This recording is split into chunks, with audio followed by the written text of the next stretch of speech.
Adventure in Pipeman on W4CY Radio.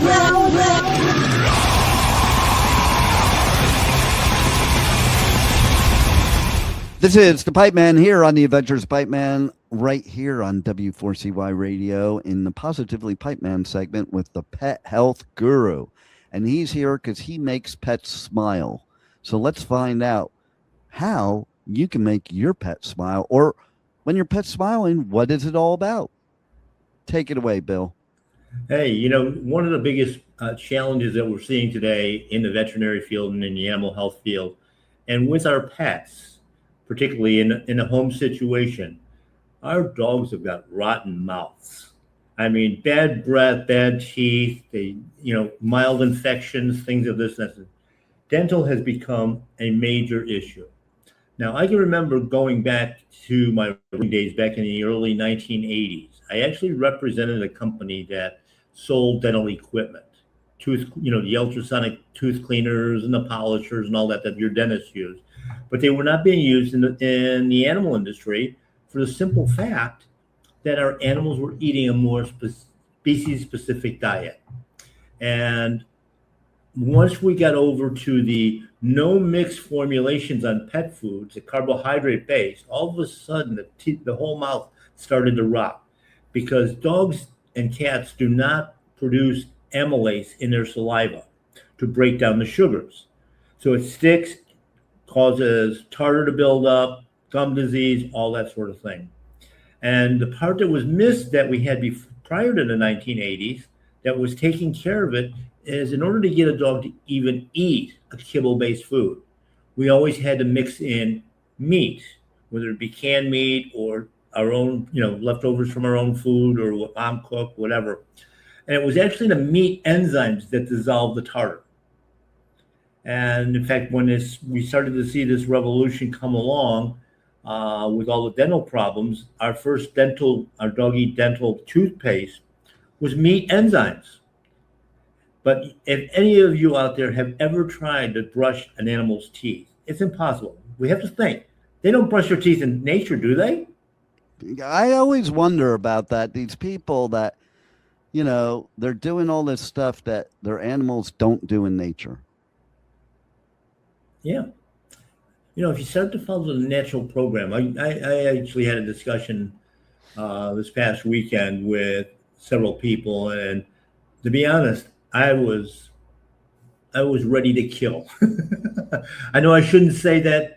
AI is going to pick that up now, but these people, have such a bad, incorrect knowledge of what pets should have, because they're not listening to the pet health guru. They're listening to people that are making stuff up to sell product. Mm-hmm. And, whether it's a trainer, whether it's a veterinarian, whether it's a dog sitter. It's just crazy, some of the things. I happened to be in this group. They were walking their dogs, and two of the bigger, older dogs were having trouble keeping up. Of course, it's Florida. It's warm out, that sort of thing. But they were walking because they want to walk and lose weight. So they're walking their dogs 2-3 miles at a time. And these dogs just couldn't do it. And I could see that they were actually going lame and hurting. And of course, I just can't let things go. And I just kind of jumped in and said, this is animal abuse. Yeah. You have to read your pet. And one of the people said, well, our dogs are getting fat because we don't exercise them enough. I said, wolves don't exercise. I've never seen one at, World Fitness. The only time they ever run, puppies might run playing a little bit, but once they're not puppies anymore, they're sedentary. They sleep most of the day. The only time that a wild canine would run is chasing food. And once they catch it, they're not running again. So, yeah. We have all kinds of little misnomers like this. And of course, the same thing with the food. If you feed a species-appropriate diet, dental problems don't show up. And, so much of it, again, is even on the human side, the whole dentistry thing is such a hoax. It's all about cosmetics. It's not about health. Yeah. They don't tell you that, your bones are rotting away because you don't have enough minerals in your system. And of course, the first place it shows up is in your mouth and in your teeth. And then it's like, oh, we have to do this, this, and this, thousands and thousands of dollars. So, to keep an animal's teeth clean, you got to feed that species appropriate diet. Dogs need those meat enzymes, and that'll keep them clean.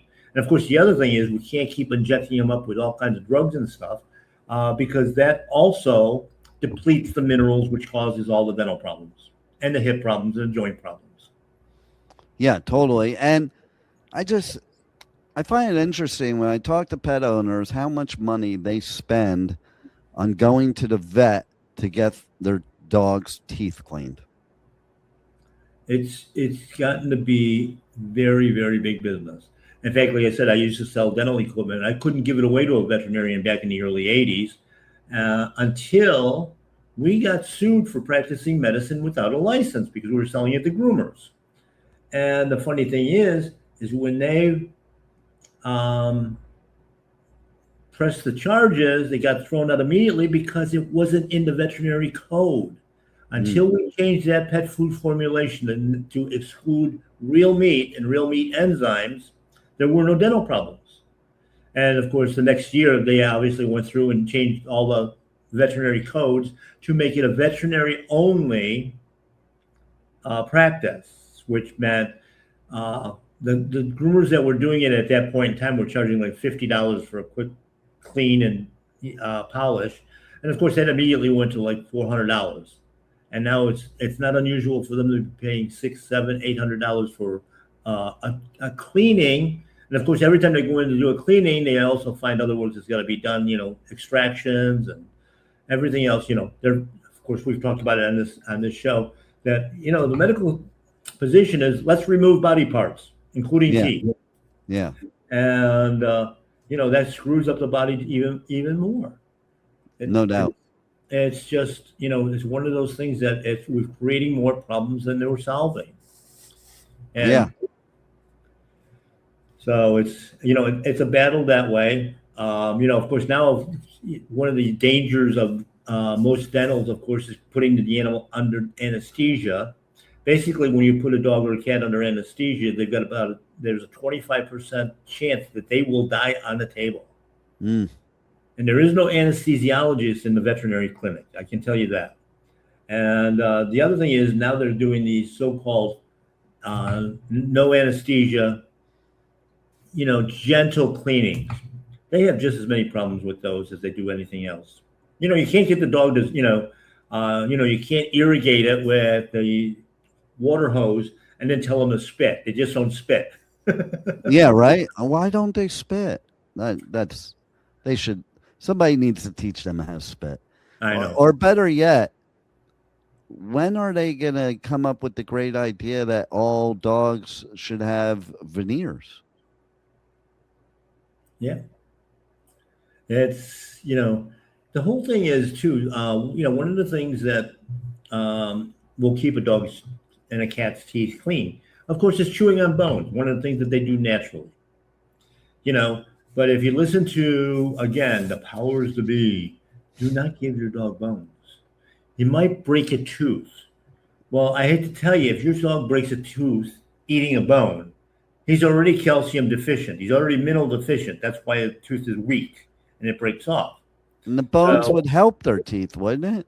Yes, because you've got the whole calcium complex, which is what the teeth are built on and what the jawbone is based on.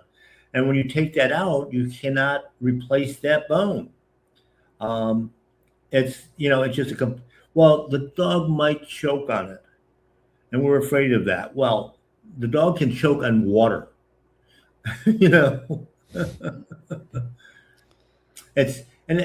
Of course, the problem is when you give them something like that, like a natural bone, if they're feeding a commercial food, there's no meat in it.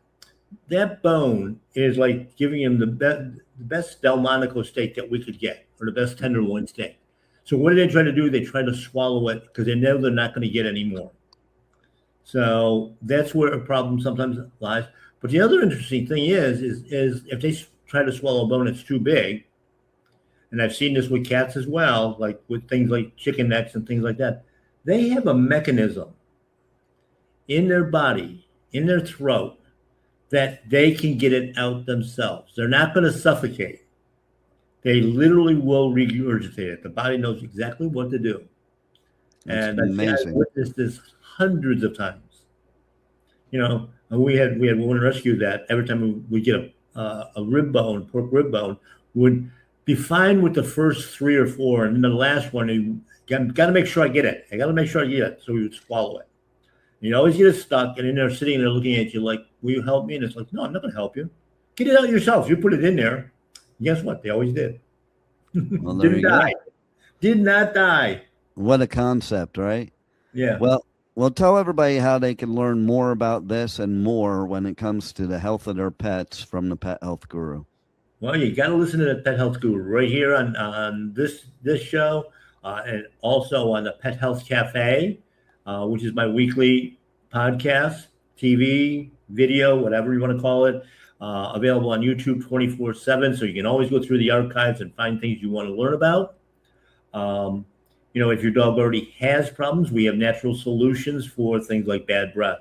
I had a consultation today with one that been having all kinds of dental problems, and even though she's been doing it right, because these things can be caused by, like I said, different injections and different drugs and things of that nature, we have to be proactive.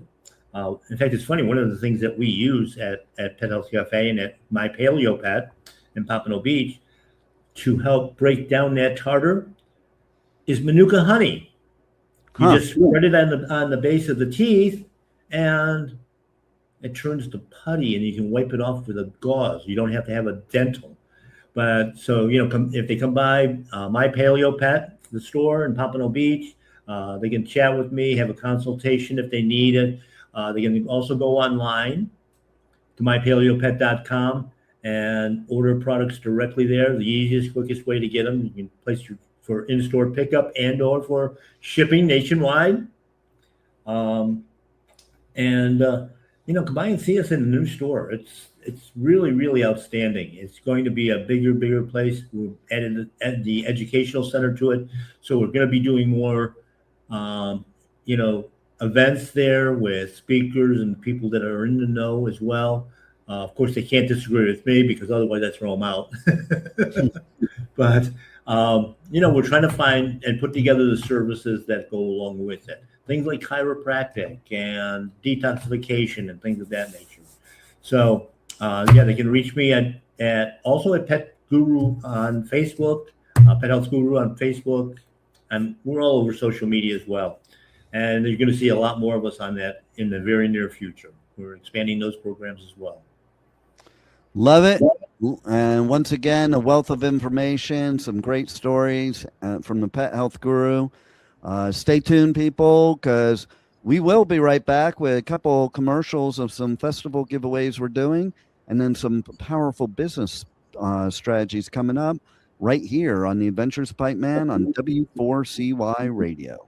Louder Than Life, North America's loudest rock and metal festival, returns to Louisville this September with My Chemical Romance, Iron Maiden, Tool, Limp Bizkit, plus Pantera, Pierce the Veil, Gojira, Papa Roach, and more. Nearly 200 bands across 7 stages. Louder Than Life at the Kentucky Expo Center, September 17th through 20th. Passes are on sale now, starting at only $1 down at louderthanlifefestival.com.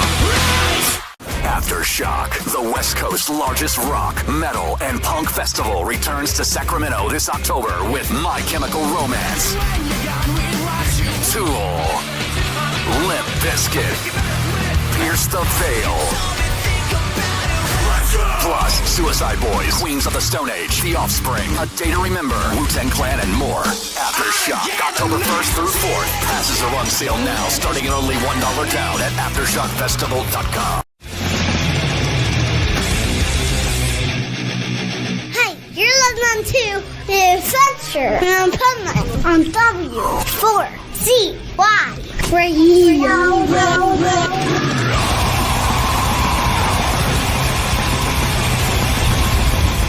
This is the Adventures of Pipeman here on W4CY Radio, and we're back with Michael Barbarita, our Next Step CFO, powerful business strategy expert here on the Positively Pipeman segment. And we're going to talk this week about the 13-week rolling cash flow forecast. 13 weeks, Michael, is a pretty magical number because they use that in a lot of industries as kind of a benchmark of things. So I think it's interesting we're talking about that today. Yeah, it represents a quarter of the year. So, but what I find is that business owners with cash flow problems, what the 13-week cash flow forecast does is it gives them real perspective on where the weaknesses are, what they need to do to improve the forecast if the forecast shows negative cash flow. So it's a great tool that I use with my clients because they don't know what's causing the cash flow problem. But when they see it laid out over a 13-week period and they see the line items of inflows and outflows, they really have a good perspective, and the timing of those inflows and outflows, they really have a good perspective as to what needs to be done to alleviate that cash flow problem. So it might not just be receivables; it might be paying certain bills too early. A lot of business owners pay bills too early. A lot of business owners, they they judge everything by their bank account. That by what's in the bank, and so let me pay these bills, and so I can forget about those bills. But when they're not due yet, and it causes cash flow problems, and they don't realize it. Yeah, I want to expand on that a little bit because there's a lot of business people that would think it was a good thing to pay their bills early. Well, only if you get a discount. It's good then, but other than that, it's not good at all. Paying them on time is good, but not early. Early doesn't do anything for your credit score or anything like that, and it doesn't. But it reduces your cash flow, and things happen. All of a sudden you want to pay for something and you don't have the money because you paid some bill or a group of invoice bills too early. And so it destroys the purpose of having the cash flow to begin with if you can't do what you need to do. So paying bills too early is a big problem, but also, just general cash flow problems when you see it on a 13-week, and 13 weeks is just one spreadsheet. It's one look. And every inflow and outflow is itemized. And when you see that, you get perspective. I just did it for a client recently. As a matter of fact, I think it was 3 weeks ago, where they were having a cash flow problem. We did a 13-week forecast, and he isolated the areas that he can shift and move and improve. And all of a sudden, his 13-week forecast is now positive. And so now he just has to manage his inflows to make sure that the inflows, because the expenses are usually good and predictable, but then he just has to manage the inflows to make sure that those are hitting. And when they're not, he has to get on the phone and call for more, call his receivable list. But the bottom line is that he really understands and knows how his cash flow is flowing and how to make it positive.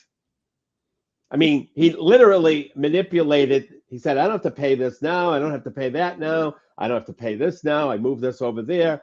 And then he said, there's a customer that takes advantage of discount of his 2% early pay discounts. And so he moved some of that receivable more present to more near term. And all of a sudden, his cash flow is negative. Now it's forecasted to be positive. And since that time, he's had a positive cash flow. It's been about 3 weeks. And so, wow. but because he could see it, it's all about perspective. Yeah. Lots of times business owners, I got a cash flow problem and they don't know what's causing it, where the leak is, how to fix it.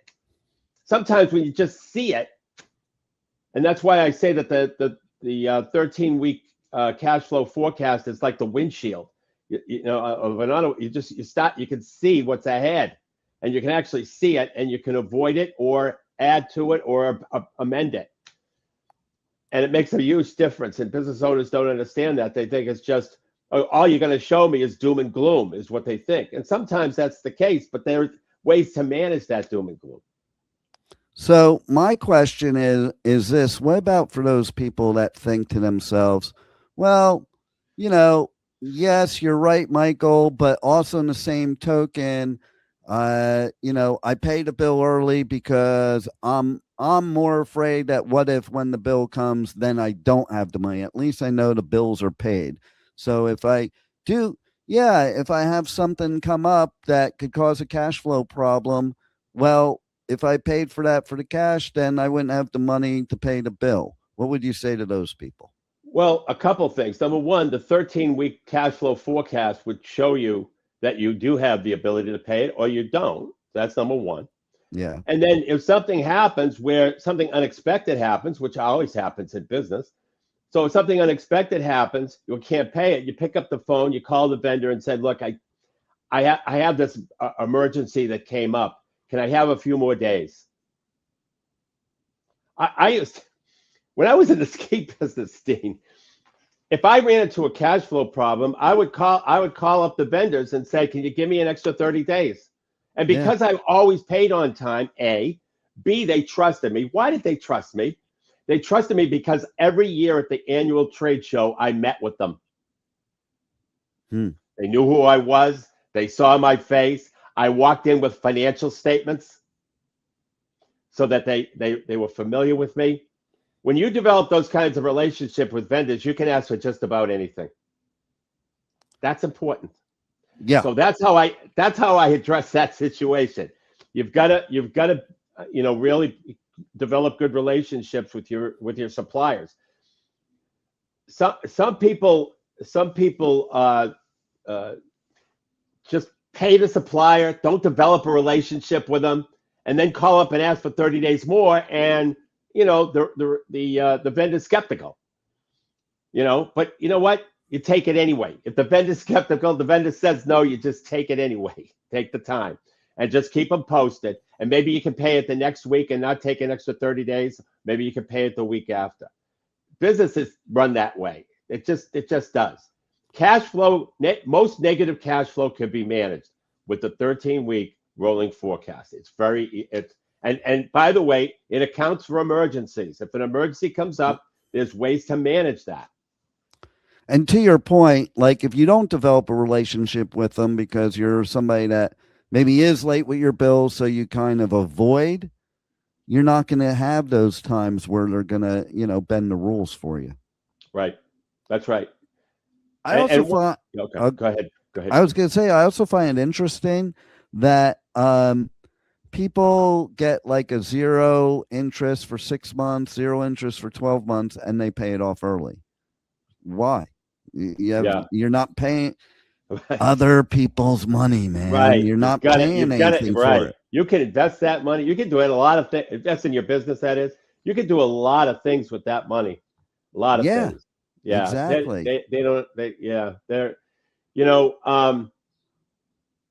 That's another thing that business owners don't understand. They don't understand the opportunity cost of money. Absolutely. And having cash flow.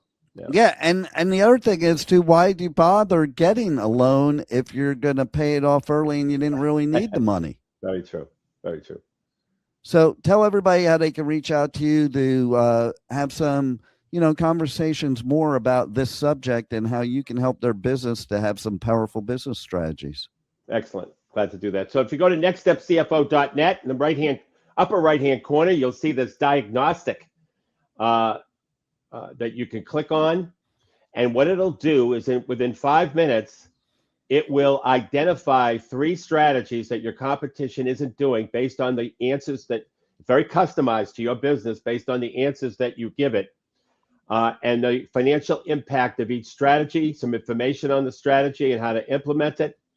And I think it's a terrific diagnostic for business owners who are really stuck as to how to implement something that the competition isn't.